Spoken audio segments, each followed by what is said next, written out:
Hi, Peter Hudson here, Head of Training and Recruitment with the World Golf Teaching Federation, founder of YGA and operator of the Free Lessons for Life program. This is mostly for coaches, both within our own training organisation, but for anybody else. And just want to try and give some real life snippets of some of the examples of some of the facets of the training and the reality of coaching. And I had a really good example this week of blank canvas. And I was speaking to one of my free lessons for lifers. Haven't actually seen him lesson wise yet, so we've been talking on the phone, going through the questionnaire, and just basically trying to tap into the biggest resource, which is obviously him. And he's a business coach, so it was quite easy to communicate because of the fact that he knows coaching. He delivers coaching 24 hours a day. And so we were talking about his some of the things that we've done, especially pinprick target, his engagement to the target. Because he was, in the videos he sent me, he looked a little bit as though he was focusing on the ball, and the follow through was slightly reduced, and I didn't really see any flow in what was there.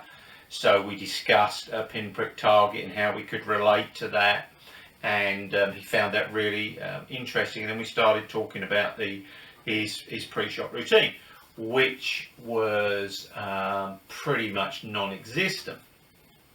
This is where it gets interesting. So he's talking about that he plays his best when he just gets up and hits it, and he finds that the most enjoyable. And I said, yeah, in my experience, this is something that I find a lot, that people suggest they're overthinking and everything, but at the same time, we know that the tour pros take a huge amount of effort to work out where they want to go, how they're going to play the shot, and then getting into that right place to allow that shot to go.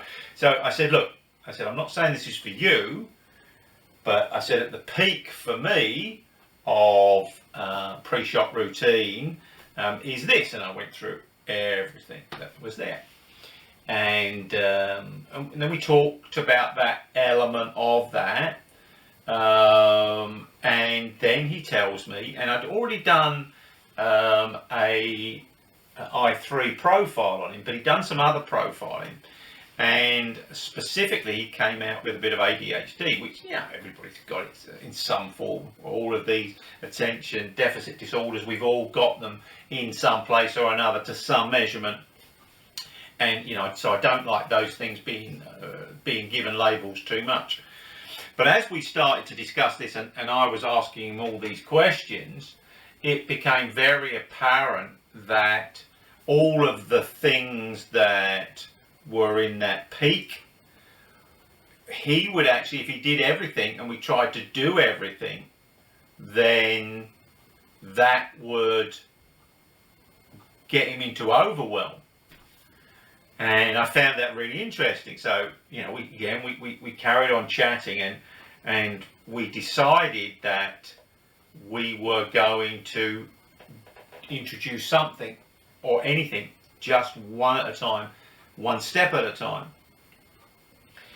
And again, what we got from the conversation was, we got this state that he was in when he just flowed and allowed, and I said, okay, so whatever we add in the pre-shot routine, let's do it from that place. Let's do it from that place of flow to add a little bit of ease to that whole thing. Now, in NLP terms, we could anchor some of these things. We could do quite a lot, but just by keeping it on a blank canvas, not saying that we needed to do this and we needed to do that with the pre-shot routine. We needed definitely to define what his goals of playing golf were, for sure, and what his beliefs around that were. But then once we had them, then within his personality, by working on blank canvas, we found a way to start putting in some of the aspects of pre-shot routine that would help his game in the long game. So yeah, I thought that was a lovely example of blank canvas, how, you know, just because somebody does this, it doesn't mean that this person's got to do this. There is a right way for everybody to do any of these, and some people can only take so much on board. So yeah, this is going to be the start of quite a few of these little snippets of information and of the realities of coaching. So I hope you got something out of that, and please, if you feel free to ask me any questions. Thank you for listening.